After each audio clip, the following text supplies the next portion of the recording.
YouTube channel में आप लोगों का स्वागत है। आज हम लोग misjoinder of parties, non joinder of parties, necessary party तथा प्रॉपर पार्टी के बारे में अध्ययन करेंगे। ऑर्डर 1 रूल 9 सीपीसी यह कहता है, कोई भी वाद पक्षकारों के कुसंयोजन या असंयोजन के कारण विफल नहीं होगा, डिफीट नहीं होगा। मतलब पक्षकारों के मिसजॉइंडर या नॉन जॉइंडर के कारण कोई विवाद डिफीट नहीं होगा, विफल नहीं होगा। न्यायालय उसके बाद भी वाद का निपटारा वहां तक कर सकेगा जहां तक उन पक्षकारों के जो उनके समक्ष एक्चुअली में है अधिकारों और हितों का संबंध है। ऐसे मिसजॉइंडर नॉन जॉइंडर ऑफ पार्टीज के बाद भी न्यायालय वाद का निपटारा जहां तक उन पक्षकारों के जो उनके समक्ष एक्चुअली में है उनके अधिकारों और हितों का संबंध है, राइट और इंटरेस्ट का संबंध है, वहां तक वाद का निपटारा न्यायालय ऐसे कुसंयोजन या संयोजन के बावजूद भी कर सकता है। लेकिन यह ऑर्डर 1 रूल 9 के का जो ये नियम है यह आवश्यक पक्षकार के असंयोजन के मामलों में लागू नहीं होगा। आवश्यक पक्षकार क्या होते हैं, असंयोजन क्या होता है, कुसंयोजन क्या होता है, इसको समझेंगे। कुसंयोजन वहाँ होता है जहाँ पर वादियों प्रतिवादियों का जो संयोजन के नियम दिए गए हैं, ऑर्डर 1 रूल 1 में वादियों के संयोजन के बारे में दिए गए हैं, ऑर्डर 1 रूल 3 में प्रतिवादियों के संयोजन के बारे में दिए गए हैं। तो जब वादियों का संयोजन ऑर्डर 1 रूल 9 में दिए गए रिक्वायरमेंट, दिए गए शर्तों के विपरीत उनके विरोध में यदि वादियों का संयोजन होता है, वादियों का ज्वाइंडर होता है, वादी ज्वाइंट किए जाते हैं, तो वह वादियों का कुसंयोजन, वादियों का मिस ज्वाइंडर कहा जाएगा। ऑर्डर 1 का रूल 1 क्या कहता है, इसको पहले बताया जा चुका है, इसको एक बार फिर पढ़ते हैं। हर एक व्यक्ति एक वाद में वादियों के रूप में संयोजित किया जाता है जहां ऐसे व्यक्तियों में अंतोष पाने के अधिकार की उत्पत्ति उसी कार्य या संव्यवहार से होती है, सेम एक्ट या ट्रांजेक्शन से होती है। और यदि ऐसे व्यक्तियों द्वारा पृथक पृथक वाद लाए जाए, सेपरेट वाद लाए जाए, तो विधि या तथ्य के सामान्य प्रश्न उत्पन्न होंगे, कॉमन क्वेश्चन ऑफ लॉ या फैक्ट उत्पन्न होंगे। तो इन शर्तों के विपरीत, इन दोनों शर्तों के विपरीत यदि वादियों का संयोजन होता है तो इसे वादियों का कुसंयोजन माना जाएगा, मिसजॉइंडर ऑफ पार्टीज, मिसजॉइंडर ऑफ प्लेंटिफ माना जाएगा। अब यदि प्रतिवादियों का संयोजन ऑर्डर 1 रूल 3 में दिए गए रिक्वायरमेंट्स के, दिए गए शर्तों के विपरीत में, उसके विरोध में किया जाता है, तो यह प्रतिवादियों का कुसंयोजन होगा, प्रतिवादियों का मिसजॉइंडर होगा। अब ऑर्डर 1 का रूल 3 क्या कहता है, यह पहले बताया जा चुका है, इसके बारे में बार बार पढ़ते हैं। वह हर एक व्यक्ति प्रतिवादियों के रूप में एक वाद में संयोजित किया जा सकता है, ज्वाइंट किया जा सकता है, जहां ऐसे व्यक्तियों के विरुद्ध अंतोष पाने के अधिकार की उत्पत्ति उसी कार्य या संव्यवहार से होती, सेम एक्ट या ट्रांजेक्शन से होती। और ऐसे व्यक्तियों के विरुद्ध यदि पृथक पृथक वाद लाया जाता, सेपरेट वाद लाया जाता, तो विधि या तथ्य के सामान्य प्रश्न उत्पन्न होते, विधि या तथ्य के लॉ या फैक्ट के कॉमन क्वेश्चन एराइज होते। तो इस प्रकार जब ऑर्डर 1 रूल 1 के विपरीत और वादियों का संयोजन होता है, ऑर्डर 1 रूल 3 के विपरीत प्रतिवादियों का संयोजन होता है, तो इसे पक्षकारों का कुसंयोजन कहते हैं, पक्षकारों का मिसजॉइंडर कहते हैं। अब नॉन जॉइंडर की स्थिति कहाँ उत्पन्न होती है, जब किसी व्यक्ति को आवश्यक या उपयुक्त पक्षकार, नेसेसरी पार्टी या प्रॉपर पार्टी किसी वाद में बनाया जाना चाहिए था और नहीं बनाया गया है, तो वह पक्षकारों का असंयोजन होगा। जैसा कि बताया जा चुका है ऑर्डर रूल 9 में, पक्षकारों का कुसंयोजन हो या असंयोजन हो, वाद खारिज करने का आधार नहीं बनेगा। कोई भी वाद पक्षकारों के कुसंयोजन या संयोजन का विफल नहीं होगा। असंयोजन की भी स्थिति आपको बता दी गई, जहाँ किसी व्यक्ति को आवश्यक या उपयुक्त पक्षकार, नेसेसरी पार्टी या प्रॉपर पार्टी बनाया जाना चाहिए था किसी वाद में और नहीं बनाया गया, तो वह पक्षकारों का असंयोजन होगा, नॉन जॉइंडर ऑफ पार्टीज होगा। अब ऑर्डर 1 का रूल 13 क्या क्या कहता है? ऑर्डर 1 का रूल 13 कहता है कि मतलब पक्षकारों के कुसंयोजन, पक्षकारों के मिस ज्वाइंडर या पक्षकारों के नॉन ज्वाइंडर के आधार पर ऑब्जेक्शन कब किया जा सकता है, आक्षेप कब किया जा सकता है?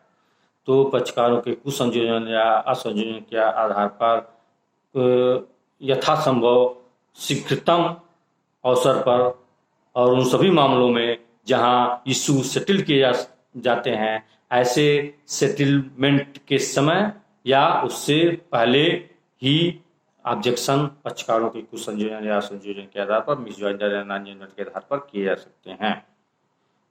मतलब अर्लीस्ट पॉसिबल अपॉर्चुनिटी पर या उन मामलों में जिसमें इशू सेटल किए जाते हैं, ऐसे सेटलमेंट के समय या उससे पूर्व किए जाएंगे।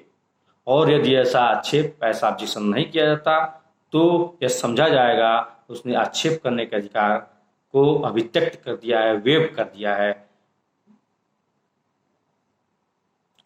अब आवश्यक पक्षकार क्या होते हैं? एक बात और है, इसी सीपीसी के धारा 99 क्या कहता है कि कुसंयोजन या संयोजन के आधार पर, मिस ज्वाइंडर या नॉन ज्वाइंडर के आधार पर ऐसे अपील में किसी डिक्री को, कुसंयोजन या संयोजन के आधार पर अपील में किसी डिक्री को उल्टा नहीं जाएगा, मतलब उसको रिवर्स नहीं किया जाएगा या उसको जो है सबस्टेंशली बैरी नहीं किया जाएगा, सारभूत परिवर्तन नहीं किया जाएगा। ऐसे कुसंयोजन या संयोजन के आधार पर यदि अपील के पारित डिक्री के विरुद्ध यदि अपील की गई है तो उसमें न तो कोई परिवर्तन ही किया जाएगा और न ही उसमें सारभूत फेरफार किया जाएगा, सबस्टेंशली इसको बैरी किया जाएगा। परंतु यह भी नियम आवश्यक पक्षकार के असंयोजन के मामलों में लागू नहीं होता। मतलब आवश्यक पक्षकार का जो निश्चित पार्टी है उसका ज्वाइंट होना आवश्यक है। यदि उसको ज्वाइंट नहीं किया गया है, उसका नॉन ज्वाइंटर है, तो उसके आधार पर बात खारिज किए जा सकते हैं। अब हम लोग आवश्यक पक्षकार को समझते हैं। नेसेसरी पार्टी क्या होता है?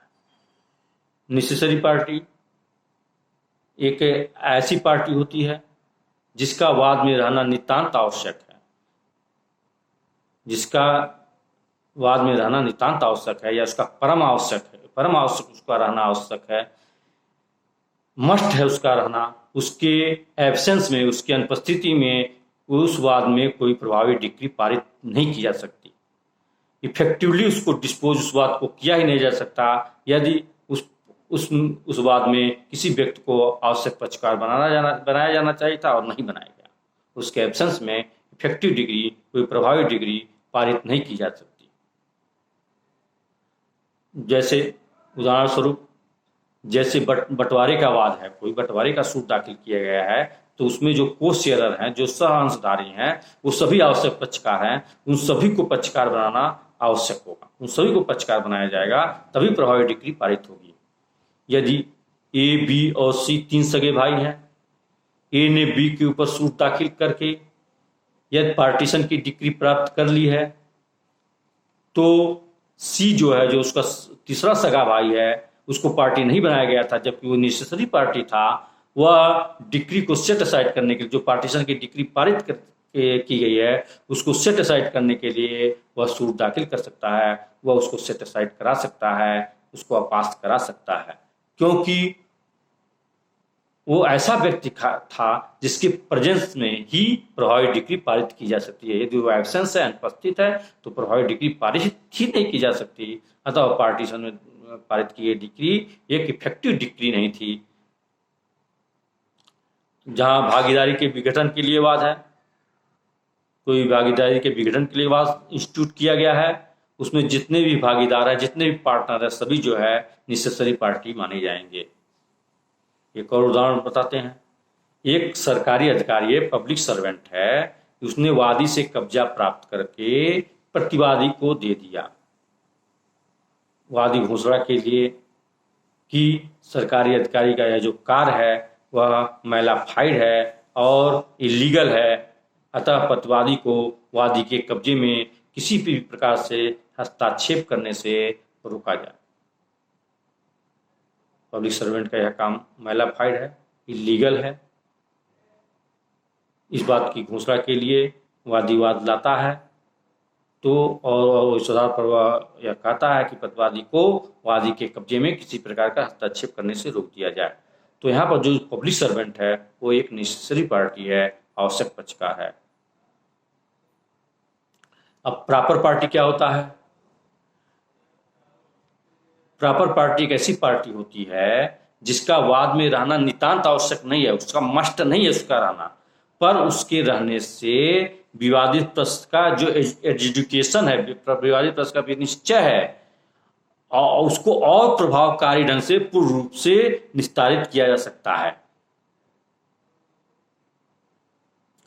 मतलब एक प्रॉपर पार्टी का उतना रहना आवश्यक नहीं है वाद में जितना कि आवश्यक पार्टी का रहना आवश्यक है।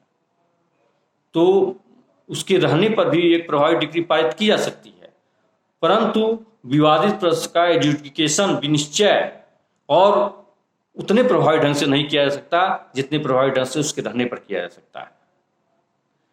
मतलब जो है एब्सोल्यूट नेसेसरी नहीं है, एब्सोल्यूट नेसेसरी प्रॉपर पार्टी का रहना वाद में एब्सोल्यूट नेसेसरी नहीं है, लेकिन आवश्यक पार्टी का रहना, नेसेसरी पार्टी का रहना एब्सोल्यूट नेसेसरी है, उसका रहना बहुत ही आवश्यक है, आवश्यक पार्टी का।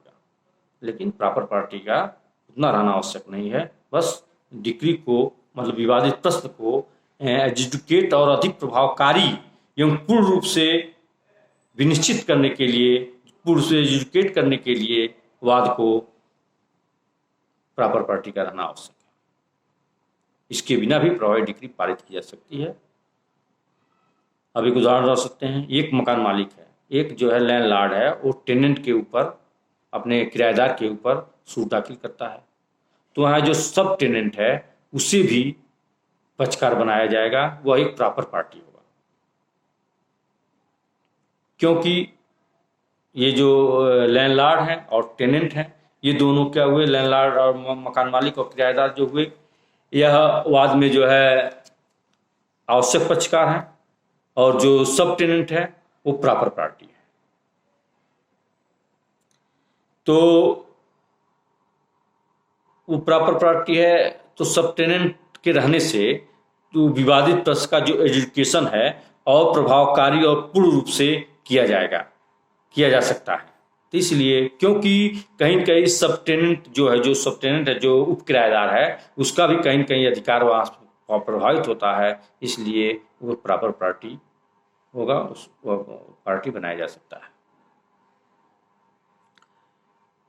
जैसे एक और उदाहरण समझते हैं। जो पिता के ऊपर पुत्रों ने विभाजन के लिए सूट दाखिल किया, पार्टीशन के लिए सूट दाखिल किया, पुत्रों ने अपने पिता के ऊपर पार्टीशन के लिए सूट दाखिल किया, तो इसमें जो उसकी ग्रैंड सन है, जो उनको भी पार्टी बनाया जा सकता है, क्योंकि कहीं न कहीं ग्रैंड सन जो पौत्र हैं वो भी कहीं न कहीं उससे प्रभावित होंगे, तो उनको भी पार्टी बनाया जाएगा, तो ये प्रॉपर पार्टी कहे जाएंगे। अब हम लोग जो है नेसेसरी पार्टी, प्रॉपर पार्टी के बारे में पूर्ण रूप से समझ लिए हैं। इसके संबंध में एक बहुत ही महत्वपूर्ण वाद है, कस्तूरी बनाम याम पेरुमल। कस्तूरी वर्सेज याम पेरुमल 2005 6 SCC 733। कस्तूरी वर्सेज याम पेरुमल 2005 6 SCC 733। इसमें honourable apex court, honourable supreme court ने 2 टेस्ट प्रोवाइड किए थे इस बात को डिटरमाइन करने के लिए कि नेसेसरी पार्टी कौन है। नेसेसरी पार्टी कौन है, इस बात को डिटरमाइन करने के लिए ऑनरेबल सुप्रीम कोर्ट ने 2 टेस्ट प्रोवाइड किए थे। पहला टेस्ट था कि किसी भी व्यक्ति के विरुद्ध रिलीफ क्लेम कर रहे हैं तो उस व्यक्ति के विरुद्ध रिलीफ क्लेम करने का अधिकार होना चाहिए। जिस व्यक्ति के विरुद्ध रिलीफ क्लेम किया जा रहा है उस व्यक्ति के विरुद्ध रिलीफ क्लेम करने का अधिकार होना चाहिए, तो वह नेसेसरी पार्टी होगा। और एक टेस्ट और है, यदि वह नेसेसरी पार्टी है तो उसके एब्सेंस में इफेक्टिव डिक्री प्राप्त नहीं की जा सकती, इफेक्टिव डिक्री प्राप्त नहीं की जा सकती। इस प्रकार दो टेस्ट है। किसी भी व्यक्ति के विरुद्ध रिलीफ क्लेम कर रहे हैं तो उस व्यक्ति के विरुद्ध रिलीफ क्लेम करने का राइट होना चाहिए। और दूसरा टेस्ट ये है कि उसके एब्सेंस में वह व्यक्ति जिसको नेसेसरी पार्टी बनाया जा रहा हो उस व्यक्ति के एब्सेंस में प्रभावकारी डिक्री, इफेक्टिव डिक्री प्राप्त नहीं की जा सकती। इस प्रकार आज के लिए इतना ही। आप लोगों को ये वीडियो कैसा लगा कमेंट करके बताइएगा। वीडियो को लाइक कीजिए, शेयर कीजिए। मेरे चैनल यूट्यूब चैनल विधि गुरु अनिल कुमार दुबे, एडवोकेट अनिल कुमार दुबे को सब्सक्राइब कीजिए, बेल प्रेस कीजिए। थैंक यू, धन्यवाद।